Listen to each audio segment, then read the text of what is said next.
आज है 7 दिसंबर 2025 दिन रविवार। नमस्कार, दिल्ली न्यूज में आपका बहुत बहुत स्वागत है। चलिए देखते हैं आज की 25 फटाफट काम की और महत्वपूर्ण बड़ी खबरों को।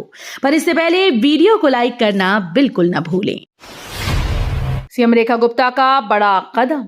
दिल्ली सरकार ने वायु प्रदूषण को नियंत्रित करने के लिए बड़ा कदम उठाया है। मुख्यमंत्री रेखा गुप्ता ने 11 सदस्यीय विशेषज्ञ समिति और कार्यान्वयन समिति का गठन किया। इस एक्सपर्ट कमेटी का नेतृत्व सेवानिवृत्त आईएएस लीना नंदन करेंगी। सीएम गुप्ता ने कहा कि दिल्ली को प्रदूषण की गंभीर समस्या विरासत में मिली है और इसे जड़ से खत्म करने के लिए ठोस और त्वरित कदम उठाए जा रहे हैं। दिल्ली और कई राज्यों में आंधी बारिश, तेज हवाओं और ठंड का असर। मौसम विभाग ने 7 और 8 जनवरी के लिए आंधी और भारी बारिश की चेतावनी जारी की है। हिमाचल प्रदेश और उत्तराखंड में बर्फबारी का अलर्ट है, जबकि केरल, तमिलनाडु, आंध्र प्रदेश और पुडुचेरी में तेज हवाओं और बिजली गिरने की संभावना। दिल्ली में ठंडी हवाओं का असर जारी है। तापमान 6 डिग्री तक गिर सकता है। राजस्थान, पंजाब, हरियाणा, उत्तर प्रदेश में कड़ाके की ठंड और कोहरा बढ़ रहा है। यशस्वी रोहित विराट की धमाकेदार पारियों से भारत ने दक्षिण अफ्रीका को हराया।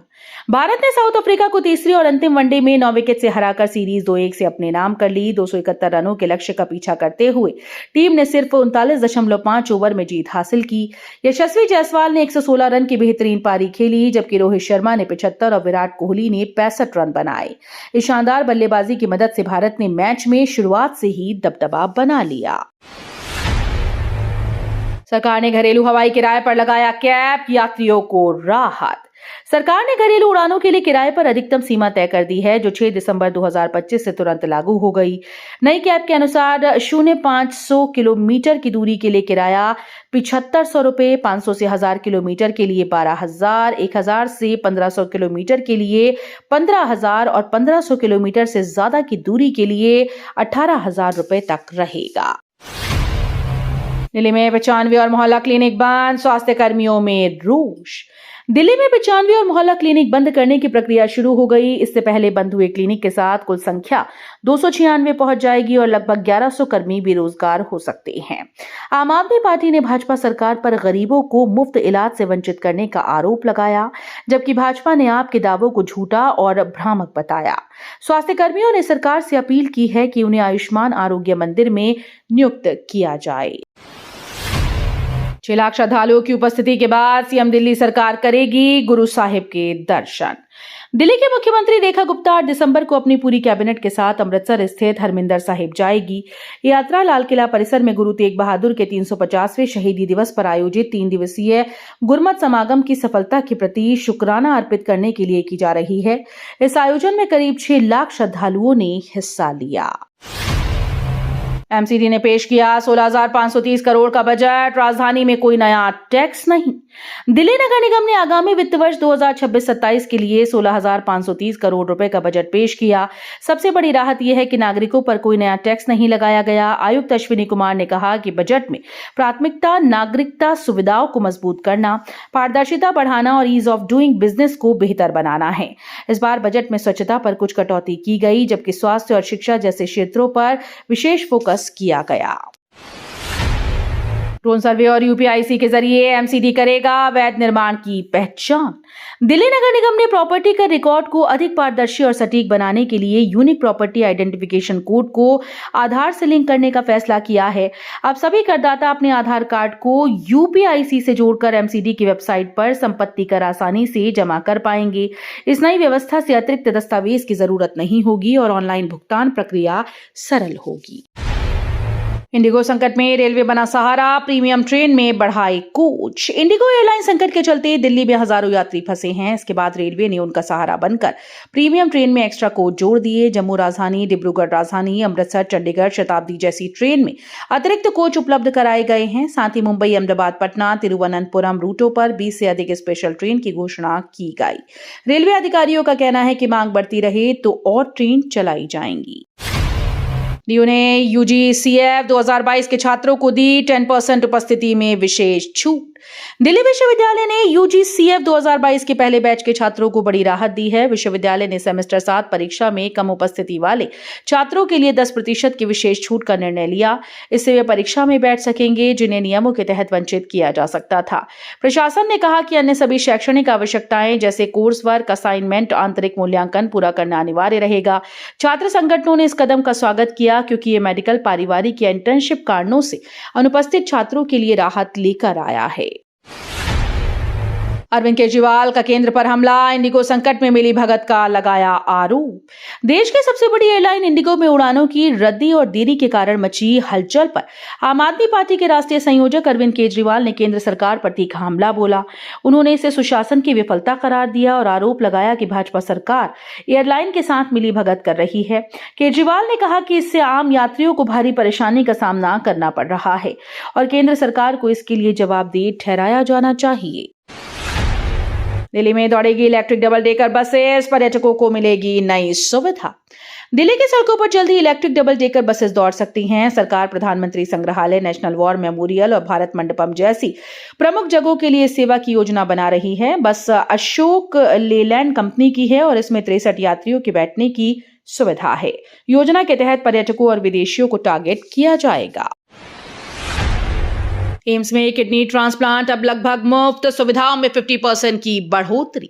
दिल्ली एम्स में किडनी ट्रांसप्लांट सुविधा पहले से 50% बढ़ गई है। यूरोलॉजी विभाग में ट्रांसप्लांट शुरू होने के 1 साल में 21 सफल ऑपरेशन किए गए। विभाग प्रमुख डॉक्टर अमलेश सेठ के अनुसार अब मरीजों की वेटिंग सिर्फ 3 महीने रह गई। एम्स में ऑपरेशन पूरी तरह से मुफ्त है और ज्यादातर दवाइयां भी अस्पताल में उपलब्ध हैं, जिससे मरीजों का कुल खर्च प्राइवेट हॉस्पिटल्स की तुलना में केवल 5 से 10% रह जाता है। डिवीजन ऑर्थोप्लास्टी पर देश की सबसे बड़ी कॉन्फ्रेंस, इम्प्लांट फेलियर से निपटने की तैयारी। दिल्ली में पहली बार रिवीजन नी और हिप रिप्लेसमेंट पर आधारित राष्ट्रीय कॉन्फ्रेंस का आयोजन हो रहा है, जिसमें देश विदेश के 850 से अधिक विशेषज्ञ शामिल हैं। Organising chairman doctor Anil Arora के अनुसार ज्वाइंट रिप्लेसमेंट की उम्र 20 से 25 वर्ष होती है, जिसके बाद रिवीजन सर्जरी की जरूरत बढ़ रही है। मेक इन इंडिया के तहत इम्प्लांट सस्ते हुए और रोबोटिक तकनीक से सर्जरी और अधिक सटीक हो गई है। जेएनयू ने जारी की सुरक्षा एडवाइजरी, आई कार्ड हमेशा साथ रखने की सलाह। जवाहरलाल नेहरू विश्वविद्यालय ने दिल्ली में हालिया लाल किला बम विस्फोट को ध्यान में रखते हुए सुरक्षा एडवाइजरी जारी कर दी है। इसमें छात्रों, शिक्षकों और निवासियों को सतर्क रहने और परिसर में प्रवेश के दौरान आईडी कार्ड साथ रखने की सलाह दी गई। विश्वविद्यालय ने संदिग्ध व्यक्ति, लावारिस वस्तु या वाहन की सूचना तुरंत सुरक्षा विभाग को देने और सोशल मीडिया पर अफवाहें फैलाने से बचने का निर्देश दिया। दिल्ली पुलिस समन पर भड़के डीके शिव कुमार, कांग्रेस समर्थकों के टॉर्चर का आरोप। कर्नाटक के डिप्टी सीएम डीके शिव कुमार ने दिल्ली पुलिस की ईओडब्ल्यू द्वारा नेशनल हेराल्ड और यंग इंडिया को दिए गए डोनेशन मामले में भेजे गए समन का कड़े शब्दों में विरोध किया है। उन्होंने कहा कि दिल्ली पुलिस कांग्रेस नेतृत्व और गांधी परिवार के समर्थकों को टॉर्चर कर रही है, जबकि वे शुरुआत से ही जांच में पूरा सहयोग दे रहे हैं। शिव कुमार ने इसे राजनीतिक प्रताड़ना करार देते हुए कहा कि ऐसे नोटिस निष्पक्ष जांच पर सवाल खड़ा करते हैं। नई दिल्ली में इंद्रप्रस्थ से दिल्ली तक डाक टिकट प्रदर्शनी का शुभारंभ। नई दिल्ली में इंद्रप्रस्थ से दिल्ली तक थीम पर जिला स्तरीय डाक टिकट प्रदर्शनी की शुरुआत की गई। इस प्रदर्शनी में डाक टिकट के माध्यम से दिल्ली की ऐतिहासिक धरोहर, विरासत और सांस्कृतिक यात्रा को प्रदर्शित किया गया है। कार्यक्रम में सामाजिक न्याय और अधिकारिता मंत्रालय के अपर सचिव विश्वरंजन शासमल और दिल्ली परिमंडल के मुख्य post master general colonel Akhilesh Kumar Pandey मुख्य अतिथि के रूप में उपस्थित रहे। ब्रिटेन ने पहली बार खालिस्तानी संगठन बीकेआई पर लगाया वित्तीय प्रतिबंध। ब्रिटेन ने खालिस्तान समर्थक आतंकी संगठन बब्बर खालसा इंटरनेशनल के खिलाफ अब तक की सबसे बड़ी कार्रवाई की है। पहली बार ब्रिटिश संगठन ने संगठन की फंडिंग चेन पर सीधा प्रहार किया। बीकेआई से जुड़े व्यक्तियों और संस्थाओं की सभी संपत्तियों को फ्रीज कर दिया गया और उनके बैंक खातों और वित्तीय लेन देन पर तत्काल प्रभाव से पूर्ण रोक लगा दी गई। ये कदम संगठन की आर्थिक गतिविधियों को रोकने और सुरक्षा सुनिश्चित करने के लिए उठाया गया। कांग्रेस में चिंता, कर्नाटक के डिप्टी सीएम के खिलाफ नोटिस पर हुई तीखी प्रतिक्रिया। कर्नाटक के डिप्टी सीएम और कांग्रेस नेता डीके शिव कुमार को दिल्ली पुलिस की इकोनॉमिक ऑफेंस विंग ने 19 दिसंबर को पेश होने का नोटिस जारी किया। ये नेशनल हेराल्ड मामले से जुड़ा है, जिसमें यंग इंडियन कंपनी के फंड ट्रांसफर की जांच हो रही है। डीके शिव कुमार ने इसे राजनीतिक कार्रवाई बताया और अदालत में निर्दोष साबित होने का भरोसा जताया। वहीं कांग्रेस नेताओं प्रियंका गांधी वाड्रा और मल्लिकार्जुन खड़गे ने इस नोटिस को राजनीतिक प्रतिशोध करार देते हुए आरोपों को बेबुनियाद बताया। 5 देशों में 970 करोड़ की ठगी, अंतर्राष्ट्रीय ठग रविंद्र सोनी गिरफ्तार। दिल्ली पुलिस ने अंतर्राष्ट्रीय ठग रविंद्र नाथ सोनी को गिरफ्तार किया। मालवीय नगर निवासी सोनी ने अमेरिका, दुबई, जापान, ऑस्ट्रेलिया और मलेशिया में 970 करोड़ रुपए से अधिक का चूना लगाया। वो खुद को हाई प्रोफाइल निवेशक बताता और अभिनेता सोनू सूद व रेसलर द ग्रेट खली को ब्रांड एम्बेसडर बनाकर लोगों का भरोसा जीतता था। पुलिस ने उसकी 11 कंपनीज और विदेशी ट्रांजैक्शंस का खुलासा किया। 75 मेट्रो स्टेशन पर तान्या के poster viral, big boss voting में मचा धमाल। बिग बॉस 19 फिनाले से पहले कंटेस्टेंट तान्या मित्तल के समर्थन में बड़ी कैंपेन देखने को मिल रही है। दिल्ली के 75 मेट्रो स्टेशन पर तान्या के लिए वोटिंग अपील वाले पोस्टर और डिजिटल डिस्प्ले लगाए गए, जिनके वीडियो सोशल मीडिया पर तेजी से वायरल हैं।